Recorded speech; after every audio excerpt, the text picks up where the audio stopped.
Good morning, everybody. This is Dan Cronin with FBG, Fat Ball Guy Racing. Let's go to Friday's ninth race. It's the Grade 2 Amsterdam.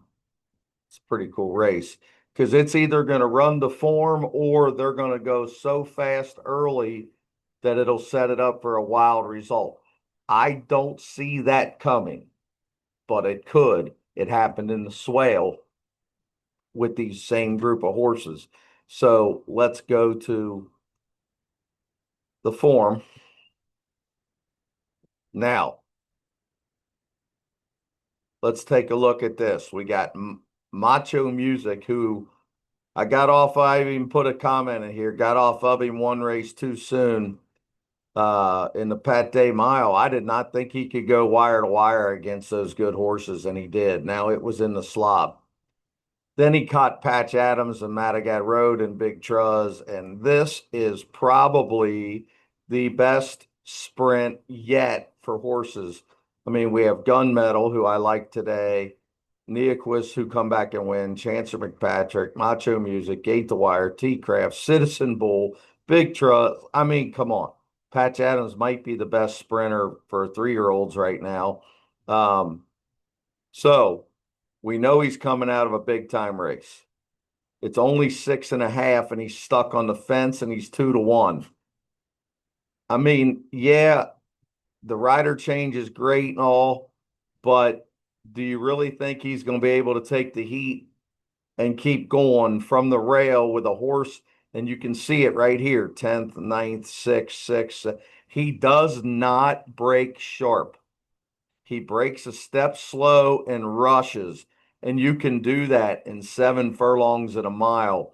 I'm not so sure you can do that against high quality horses going 6.5. And at 8-5, I'm going to pass. The 2 coming out of route races, Monmouth, Aqueduct, 7-2. I have no idea who made this line. That's a terrible line. Smoked Wicked, 6-1, has a little bit of gas. T-Craft, he looks okay. I mean, he could stalk and try to pounce. He ran mid-pack in that same race. You know, it wouldn't surprise me if he didn't sit third or fourth and make a run. Gate to Wire. Now, he's a definite horse that I would take if I was spreading out a little bit. Gate to Wire is 5-1. He's going to sit back, blast home. He won the swale when they went 21 and change, 43 and change with these same 2 horses. Now we're going to skip Gunmetal for now. I don't think the 7 has the speed or the quality, and I don't think the 8's even going to run, but he'll be way back. So Gunmetal to me with Saez has the perfect trip coming. Is he good enough to win? I don't know that. But at 9-2, he's third off the layoff. He's Brad Cox. He's Saez, who we know is going to pump forward. He pumped forward in the swale, and it cost him. Okay? It cost him. He was in between horses. He was dogged the whole way around, and he stopped. Then they laid him up. Maybe he got hurt. I don't know. He comes back in the Keeneland race, and that's what I want to show you because I think this is the exact trip he's going to get. And first of all, let's look at who's in this race. Tip Top Thomas, Retribution. I mean, Retribution's the horse we bet on Preakness Day that paid $26. Tip Top Thomas just come back and win a huge stake race. So this was a high quality field. Out of that crowd has the lead by just a neck. There he is, perched out wide. That's him in the white. Out the center of the track. This is the trip I think he's going to get. He might sit right behind the 1. He might outbreak the 1.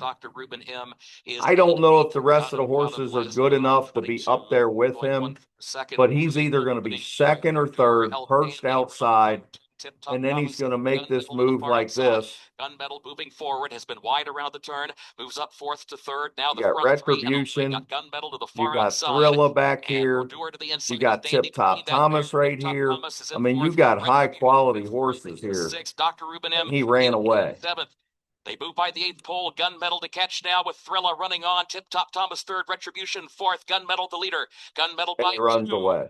Cinderella, second on the outside. Gunmetal by 2.5, 3 lengths past the 16th pole. It is He gets that Gunmetal in trip. front. Flabby and If Private he Ford. gets 45 and change, or at least a 45 flat, I think Gunmetal's going to win and pay $8, $9. He ain't going to be 9-2. That's a bad morning line. He should be second choice to the one. You got Brad Cox, you got Saez, you got a perfect stalking outside trip coming. Gate to Wire is the horse to watch out for over the top. I don't like the 2 at all. If he wins, I lose. And then Macho Music to try to go wire to wire. That's the way I see that race. I'm going to be betting on the Brad Cox horse, Gunmetal. I'm hoping that I can get 3.5 to 1, 3 to 1. I'm hoping we're screaming Saez, don't fall off.